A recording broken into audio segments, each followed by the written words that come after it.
Benchmark, the voice of business. Presented by LMD.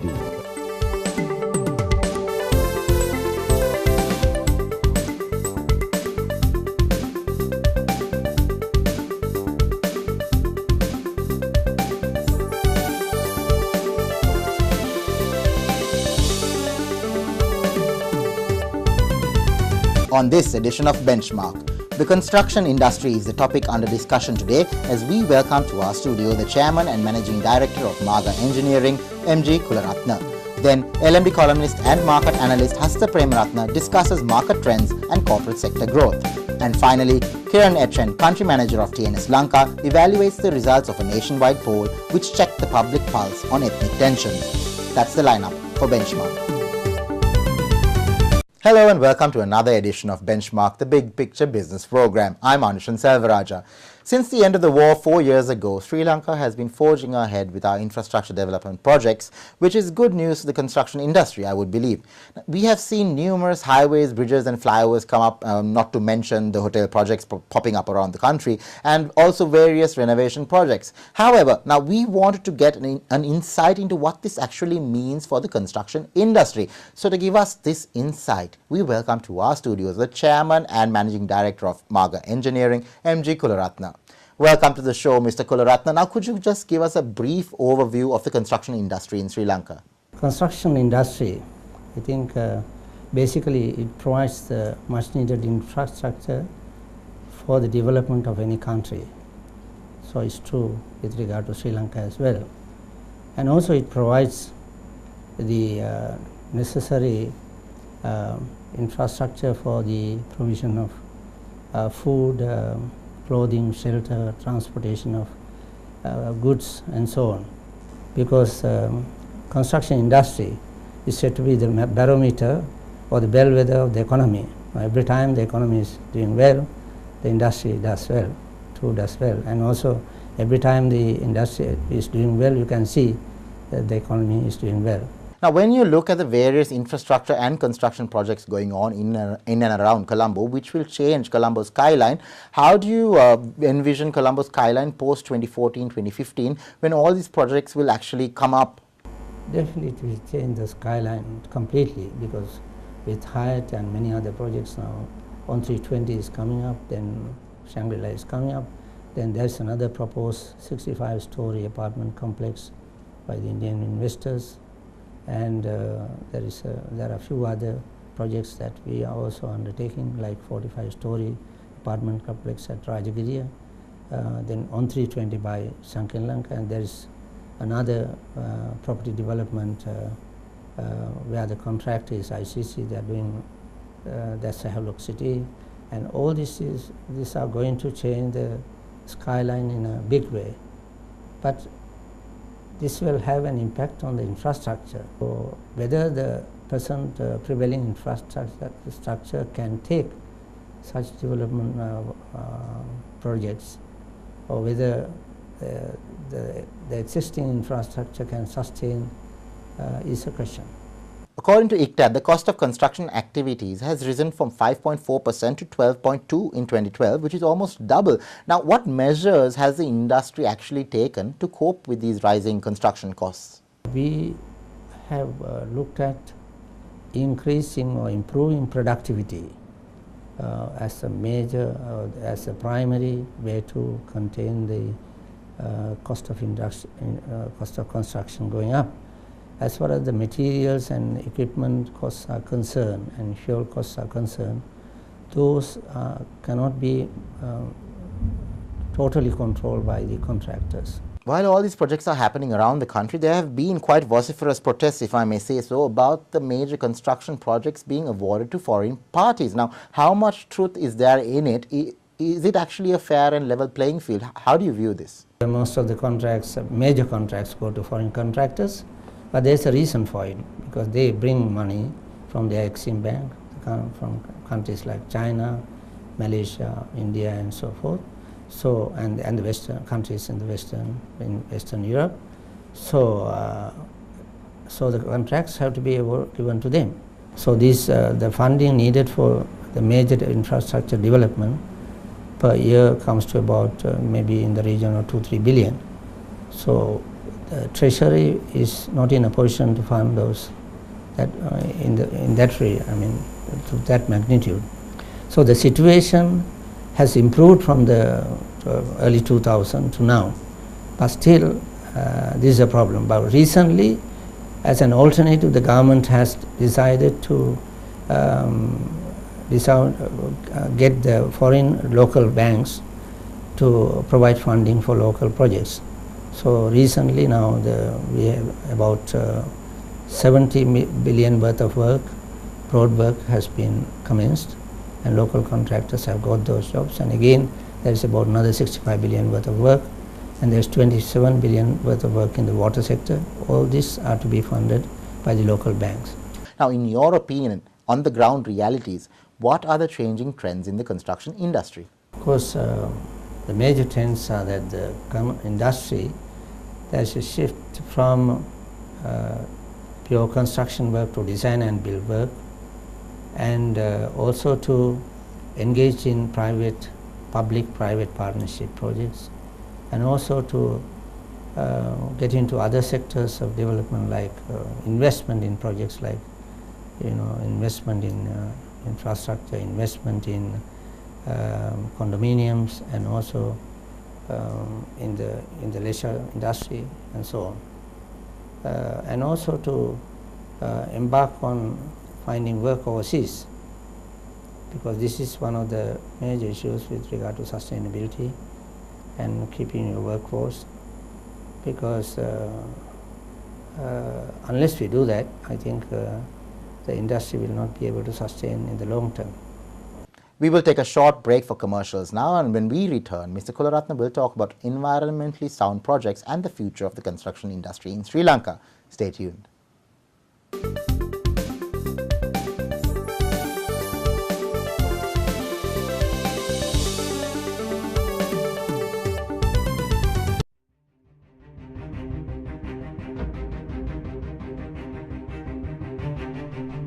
When we entered the industry in 1995, a new star was born as a fully owned subsidiary of People's Bank. For those seeking to grow their businesses, PLC provided the seed.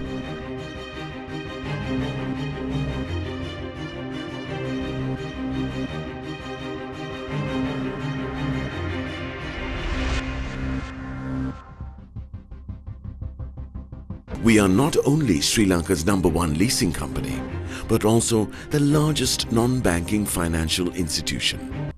Welcome to a new dawn for the nation. Introducing People's Leasing and Finance, PLC.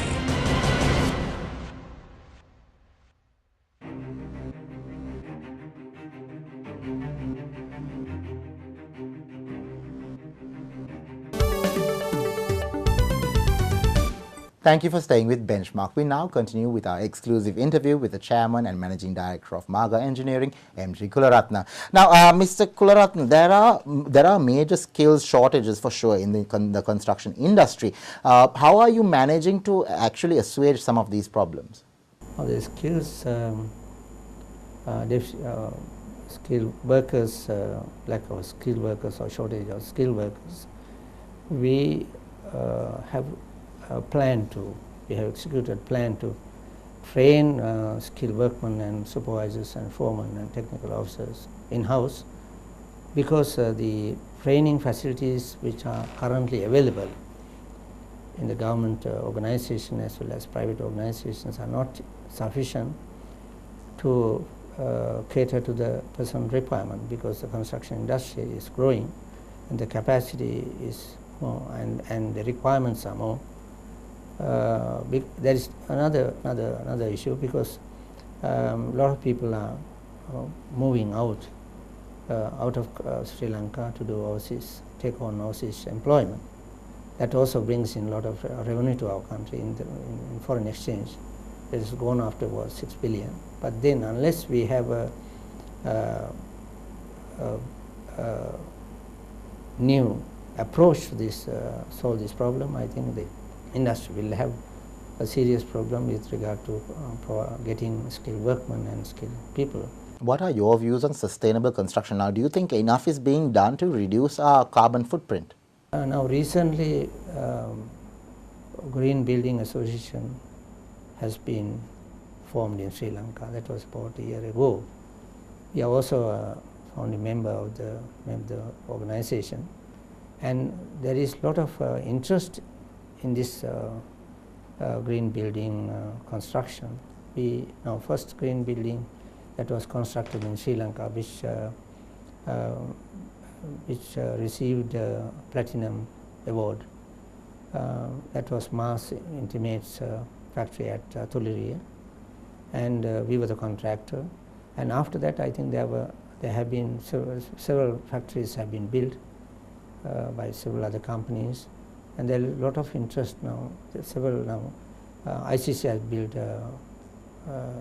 few hotels on these terms, but here the initial cost may be high, but in the long term the running costs are going to be low, and the drain on our resources and will be less, so it is a good thing. Growth in investment as of 2012 has been mainly due to the expansion of the construction industry. Now, is enough work being done, do you think, in terms of public sector construction projects, particularly in the area of infrastructure projects? The issue is you need a lot of money, a lot of investment for this. We being a developing country, there is definitely a limitation. Now, if you look at our per capita income, which is in the region of $2,800, so the entire what you call the GDP of the country, which is in the range of about $6 to $9 billion. So what we can afford is less. We don't have oil, or we don't have any other resources which we can encash and inject into the economy. So therefore, it is going to be a long-run thing, in my opinion, which cannot be solved immediately. It will be a slow process, but the requirement is there. If you think of mega projects like the Kiel city, which is going to be about $60 billion, 80 billion rupees, you need infrastructure to service that. So unless we provide that, I think those projects are going to be it will get long drawn. Projects also will get dragged on, because until you provide the necessary sewer, water, electricity, the projects cannot be commissioned. What is your vision for the construction industry in Sri Lanka, Mr. Kularatne? Personal vision is that the companies, all construction companies, should learn and develop and have a vision and mission to ensure that the construction products and services that they deliver are with the required quality, and they deliver on time, and also should be long lasting. We have been discussing the issues, challenges and trends facing the construction industry in Sri Lanka with the Chairman and Managing Director of Marga Engineering, M.G. Kularatne. On the other side, we have market analyst and LMD columnist Hasitha Premaratne with the latest on the BOURSE, followed by the country manager for TNS Lanka, Kiran H, with the latest on the LMD TNS survey. Stay tuned.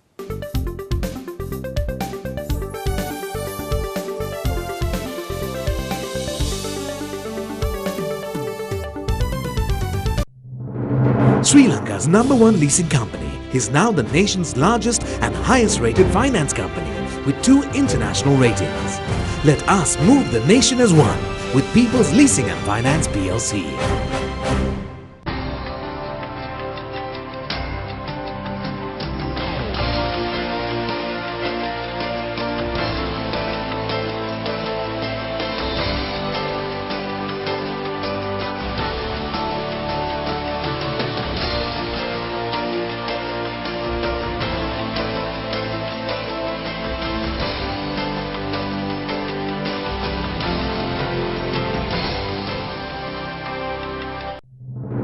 Sri Lanka's #1 leasing company is now the nation's largest and highest rated finance company with 2 international ratings. Let us move the nation as one with People's Leasing and Finance PLC.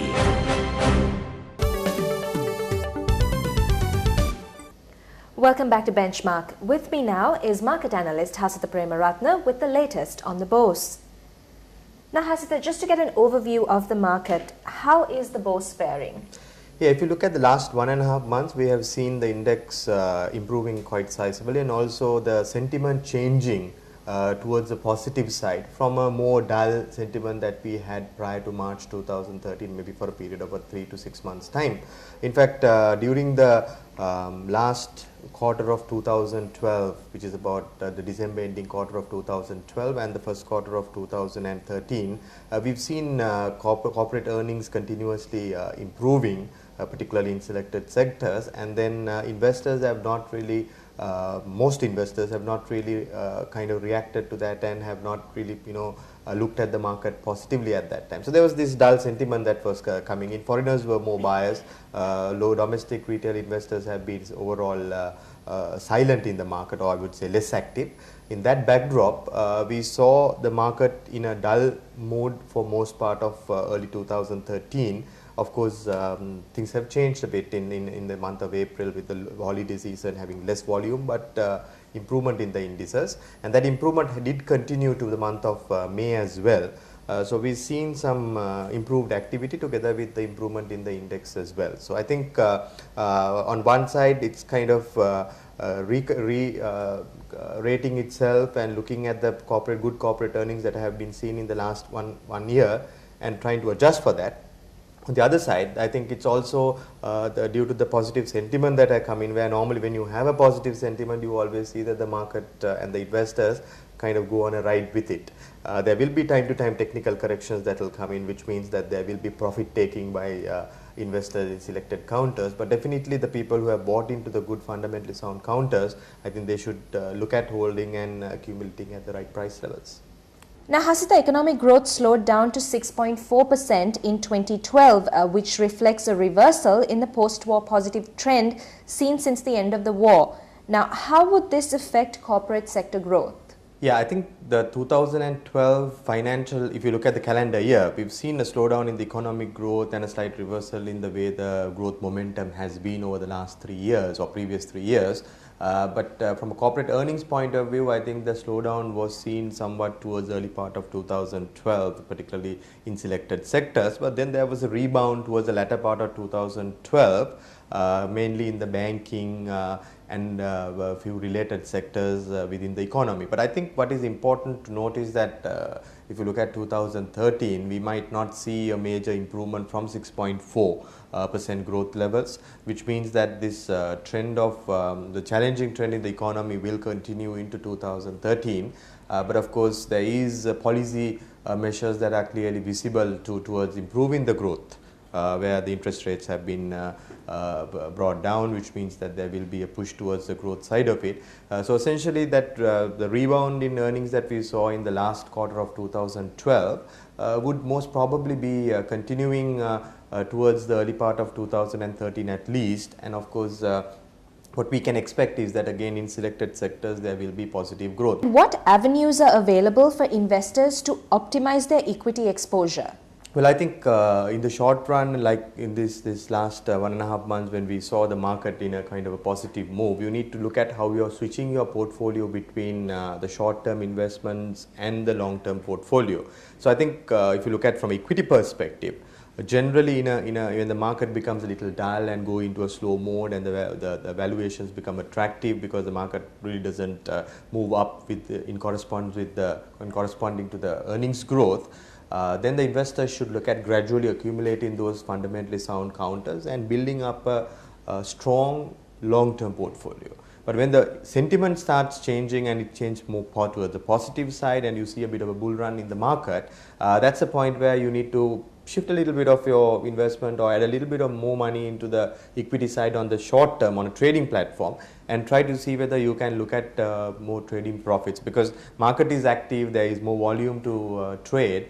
Which means that you can look at probably picking up some counters at attractive price levels this week and look at in about a week, 2-3 to see how you can make profits out of it. That was market analyst Hasitha Premaratne with the details of the BOURSE. Coming up after a short commercial break, Anushan Selvaraja talks to Kiran H about the latest results of the TNS survey. Stay tuned.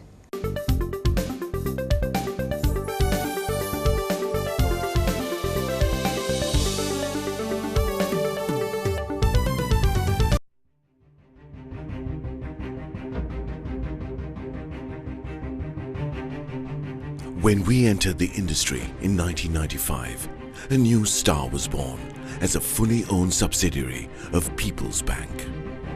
For those seeking to grow their businesses, PLC provided the seed.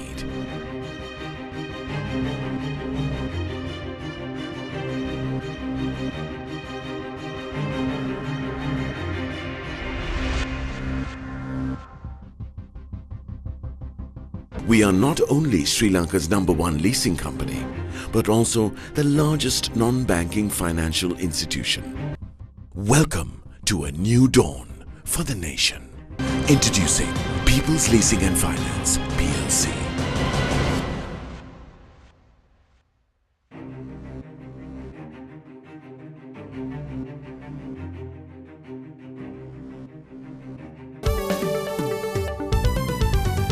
Welcome back to Benchmark. I'm Anushan Selvaraja, and with me now is the country manager for TNS Lanka, Kiran H, with the latest on the LMB TNS survey. Now, Kiran, ethnic tensions seem to have reared its head once again. Now, what do poll respondents have to say about this?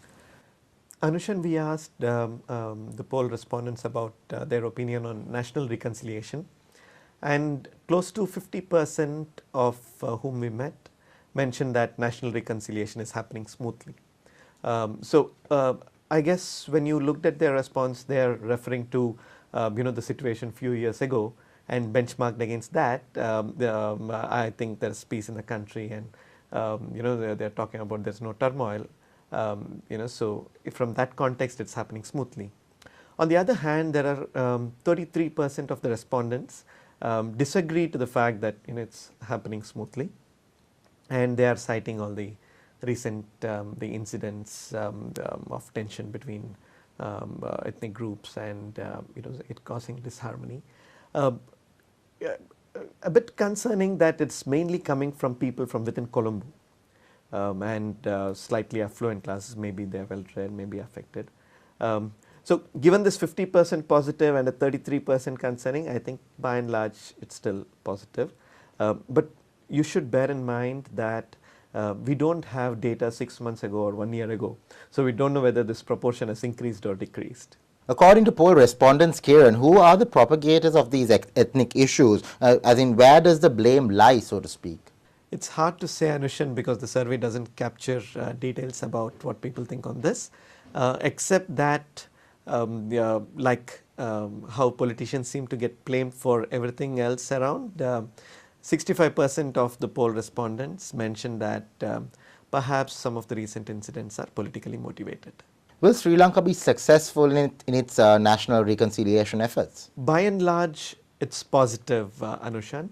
Over 50% of the respondents we met believe that we will be successful in achieving national reconciliation in the near future. But on the other hand, and perhaps a tad concerningly, 65% of our respondents mentioned that we have failed to embrace a national identity. We still think about ourselves in our own ethnic backgrounds. So I think the message is fairly clear. People are pretty optimistic about achieving national reconciliation and living in harmony, but they are also telling that till we embrace a national identity, we will not get there. Kiran, what actions have been called for to end this trend of intolerance towards minority groups? We didn't ask specifically about any recent incidents or violence against some minorities, but we asked them what steps could be taken to accelerate the national reconciliation process. And when you looked at the responses broadly, the 4 themes or 4 pillars and initiatives from these 4 stakeholders emerge. Firstly, 91% of our respondents mentioned the government has to take the lead. They are talking about how national leaders have to take charge and send very strong messages about living in harmony to all communities at large. They are also pointing to the other large stakeholder group, which is the religious leaders. 85% of the respondents we met talked about how religious leaders need to stand up and send very strong messages about ethnic and religious tolerance, and educate public on how to behave with other communities, other ethnic communities. The third one that people are talking about is the role of media. Over 55% of the respondents we met mentioned that some of the recent incidents about the tension between ethnic communities was given too much of hype and given the attention more than what it deserved. Over 75% of the respondents we met are talking about how media should be more responsible and should show more restraint in reporting such incidents and not sensationalize it. The fourth angle is a small but significant proportion of people are talking about how the community themselves have to take charge. So there's a very nice verbatim where people told, we are Sri Lankans first and our ethnic backgrounds come next. So think about your fellow Sri Lankan as a Sri Lankan first. So in summarily, I think we are talking about all these stakeholders working together to accelerate the national reconciliation process. That was the country manager for TNS Lanka, Kiran H, with the latest on the LMD TNS survey. Thank you for watching Benchmark, and we hope to see you again next time.